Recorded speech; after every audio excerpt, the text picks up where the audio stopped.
आज के इस वीडियो में हम लोग माइंडट्री के शेयर प्राइस को देखेंगे और इस स्टॉक का फंडामेंटल एनालिसिस करेंगे डिटेल में।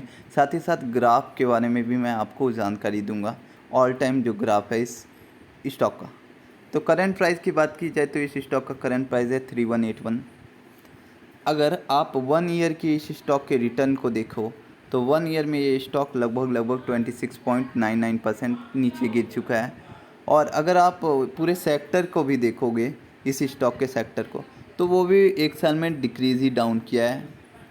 और अगर आप पिछले 5 ईयर का रिटर्न देखो इस स्टॉक का तो बेहतरीन है।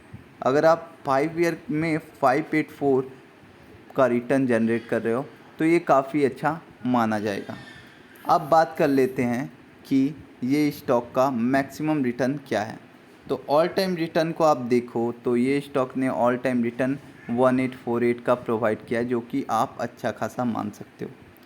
ऑल टाइम में अगर आप ग्राफ को एनालाइज करो तो ये स्टॉक का ग्राफ काफ़ी एक्सपोनेंशियली नज़र आ रहा है, लेकिन 2021 के बाद थोड़ा सा डाउन हुआ है। अब ये स्टॉक थोड़ा सा अगर स्ट्रॉन्ग टेक्निकल शो करे तो ये स्टॉक ऊपर जा सकता है। तो अभी आपको ये स्टॉक डाउन डिस्काउंट में मिल रहा है। तो अगर आपको थोड़ा सा इन्वेस्टमेंट इस सेक्टर में करना है तो इस स्टॉक को आप ले सकते हो। लेकिन अगर आप इस स्टॉक को लेते हो तो तीन चार ऐसी बातों को ध्यान में रखना है जो अभी मैं आपको बताने जा रहा हूँ। सबसे पहला बात तो आपको अपना टारगेट सेट करना है, यानी कि रिस्क और रिवार्ड रेशियो। आपको टारगेट आपका जो भी हो, 2%, 4%, 6%, 8%, 10% या 20% या 30%, जो भी आपका टारगेट है उस हिसाब से आप अपना टारगेट सेट कर लो। और कितने टाइम तक आप अपना कैपिटल को यहाँ पे लगाओगे उसे भी आपको तय करना होगा। ये कंपनी अगर अच्छा परफॉर्म करेगी तो हो सकता है ये बाउंस बैक करके आ जाए। सेल्स और प्रॉफिट ग्रोथ अगर इसका इंक्रीज़ किया तो हो सकता है ये बाउंस बैक जल्दी कर ले। लेकिन आप सभी को जैसा कि जान रहे हैं कि ये पूरा सेक्टर ही अच्छा परफॉर्म अभी नहीं कर रही है, अभी पूरा सेक्टर ही डाउन है। तो जैसे ये सपोर्ट, अच्छा सपोर्ट इस स्टॉक को मिलता है, आप बाई कर सकते हो या इस प्राइस पे भी बाई कर सकते हो आप इस स्टॉक को।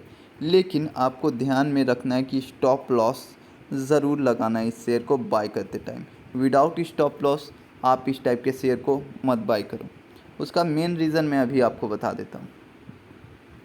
जब भी आप स्टॉप लॉस लगाते हो ना तो आपके दिमाग में एक बात रहती है कि आपको इतना ही नुकसान होगा अगर स्टॉक परफॉर्म बहुत बुरा या फिर पूरा स्टॉक मार्केट पूरा सेक्टर ही डाउन चला गया, फिर भी आपको पहले से ही पता रहता है कि आपको ज़्यादा से ज़्यादा इतना ही लॉस होगा।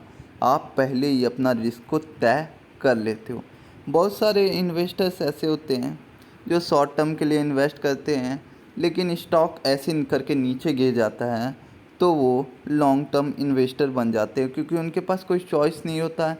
वो यहाँ पे स्टॉप लॉस नहीं लगाते, यहाँ पे भी नहीं लगाते, फिर इतना गिर जाता है कि वो सोचते हैं अब क्या ही करूँ, अब छोड़ देता हूँ, कभी तो बाउंस बैक होगा। और ये बाउंस बैक करते करते इतना टाइम लग जाता है 3 4 5 साल कि वो लॉन्ग टर्म इन्वेस्टर बन जाते हैं, जबकि उनका टारगेट मेन रहता है कि शॉर्ट टर्म में शेयर मार्केट से अच्छी खासी अर्निंग कर पाएँ एफडी की तुलना में। चलिए अब थोड़े से की मैट्रिक्स पे हम लोग ध्यान दे देते हैं।